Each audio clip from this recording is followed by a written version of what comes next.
Tension between India and Bangladesh have escalated after Bangladesh's former Prime Minister Sheikh Hasina addressed a press conference in Delhi.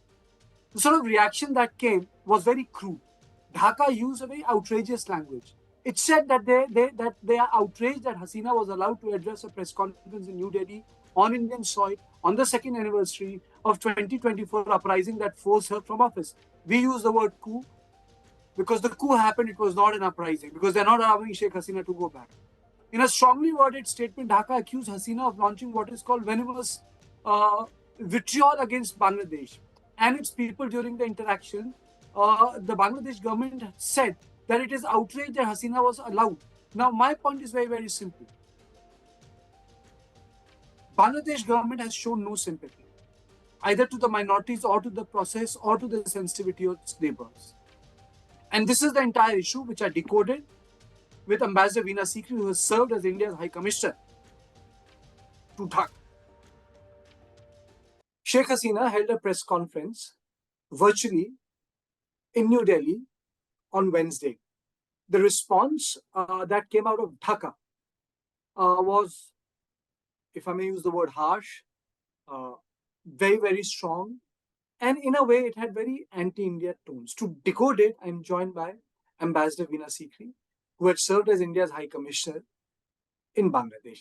Madam, you must have also gone through the language of the release that came out.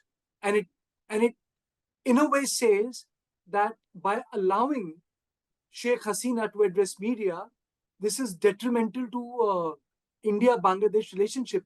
Why would Dhaka react like this, madam? Well, good afternoon. Thank you for inviting me on your show.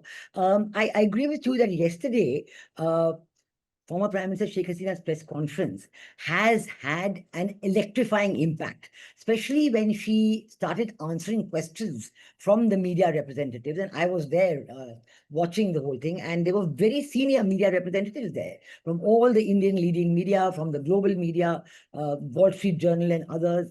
So it has had an electrifying impact. But you're right that the response of the Bangladesh government through the press note they've issued is nothing but a harangue. First of all, if they want to address India through such a press note, then they should issue a diplomatic note. They should not be issuing a press note like this. They should be issuing a diplomatic note and raising it at the diplomatic level. This kind of a press note is not even addressed directly to India. It is just a media note. They are trying to justify themselves before the media and put all the blame on India. First of all, this press note is a bundle of contradictions. You know, they're saying that we have asked India for extradition of Prime Minister Sheikh Hasina. They're not doing it. But then Sheikh Hasina is herself saying she wants to go back. So isn't that a contradiction? That if she wants to come back, then fine, receive her back. And, she has appealed that she wants to have a appeal done to her very harsh judgment of death sentence. So you react to that. Why are you blaming India that Sheikh Hasina wants to go back? That's her decision.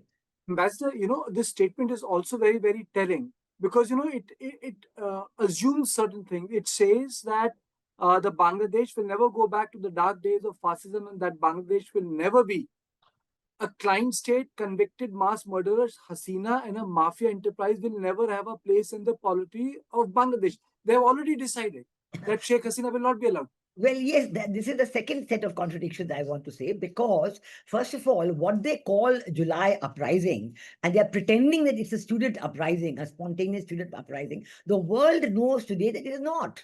It was not a students' uprising.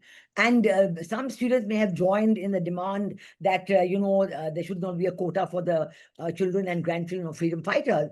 But Sheikh Hasina had already abolished the quota in 2018. And when in 2024, the High Court of Bangladesh brought the quota back, she appealed to the Supreme Court. And many students, the moment the Supreme Court gave its verdict, they withdrew from the agitation. They say, fine, we have received the verdict, we will now talk to the government directly. So to say that it was a spontaneous student uprising is another contradiction. We know it was not. Mohammed Yunus himself said in New York in September 24, it was a meticulously designed operation. And he introduced the mastermind, who was his own private secretary, a person called Mahfouz Alam, who is said to be from Hizb ut-Tahrir. So I think we have to recognize that this meticulous design was done through the ultra right-wing, conservative, Islamist, radicalized organizations of Bangladesh. And Hizb ut-Tahrir is one of them, banned by Sheikh Hasina during her time, but now they are absolutely running everywhere. So I think the very notion of calling it a July uprising aimed against fascism or whatever is wrong. So what is the, madam, what is the Indian choice? I mean to say, you as a diplomat would understand better than anyone that we will need to engage with everyone. Yes. But Sheikh Hasina has been India's friend, and she is in India now. How do we balance this out? I'm telling, I think, and I've said so very clearly, and I must say that former Prime Minister Sheikh Hasina used this word also in her speech yesterday. She used the word reconciliation.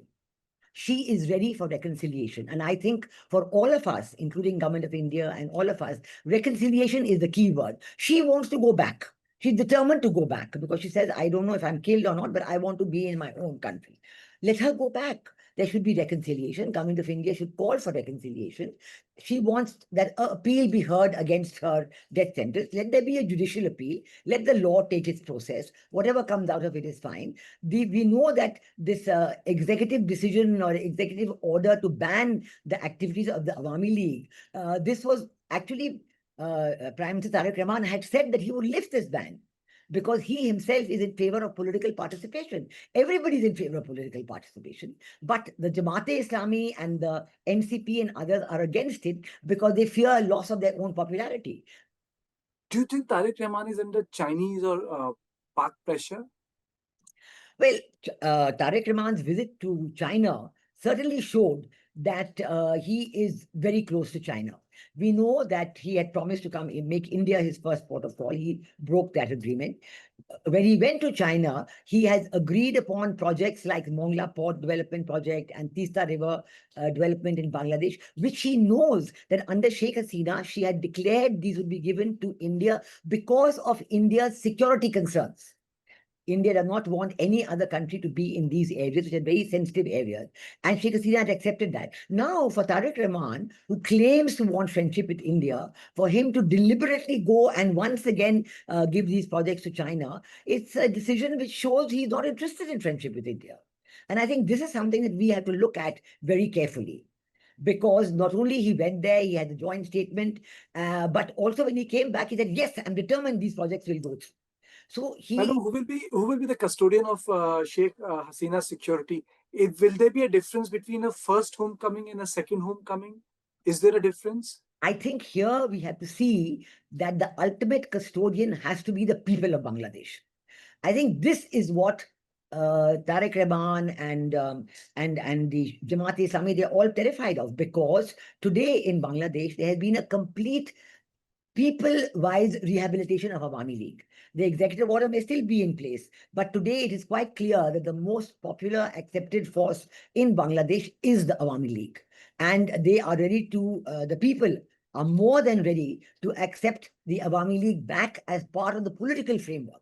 I'm not saying that they're going to form a government or anything like that, but they should be part of the political mainstream. And whenever the next elections are held, we'll see who votes for whom. So that's a different matter altogether. But banning them from the political mainstream is wrong. And today, the nervousness of the Tariq Rahman government and the Jamaat-e-Islami is because of this. The people have already welcomed her back. We've seen the popular response to yesterday's, the popular response in Dhaka, in Bangladesh, to yesterday's press conference, and it's huge.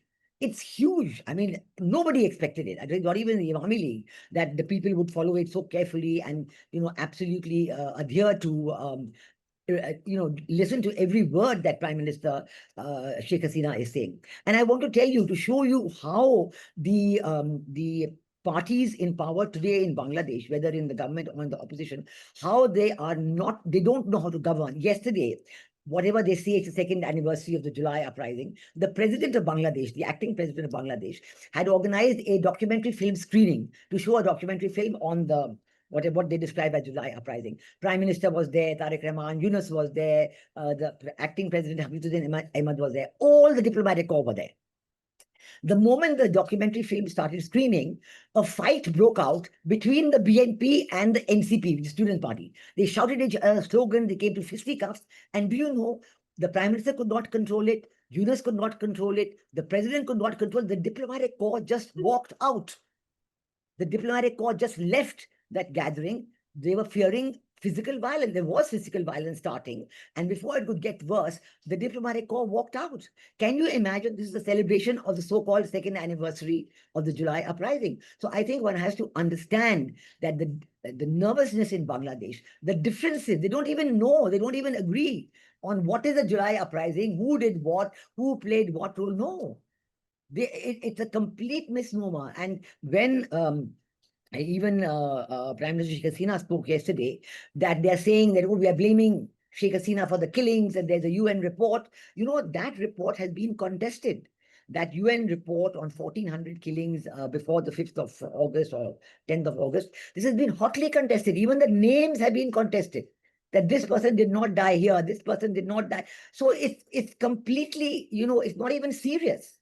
And Okay. what Sheikh Hasina said, that, okay, if you want to try us, we are ready to be tried. Please try everybody else, because 1,000 policemen were killed during those same days. By whom? By these same people who are today claiming to be the inheritors of the July uprising. Okay. And what Mohammed Yunus did was to give them indemnify them, give them immunity from protest, from blame. And my last question to you, madam, do you think that Sheikh Hasina was testing waters yesterday, or she really intends to go back? She definitely intends to go back. And yes, she would have been testing the waters to see what is the response to her decision to go back. And I think the response has been really unexpectedly warm and positive. But she is quite clear that she is going back. That will definitely happen. Thank you, Ambassador Sikri, for joining me in this segment of 1 to 1 to decode the response of the Bangladeshi government. Thank you.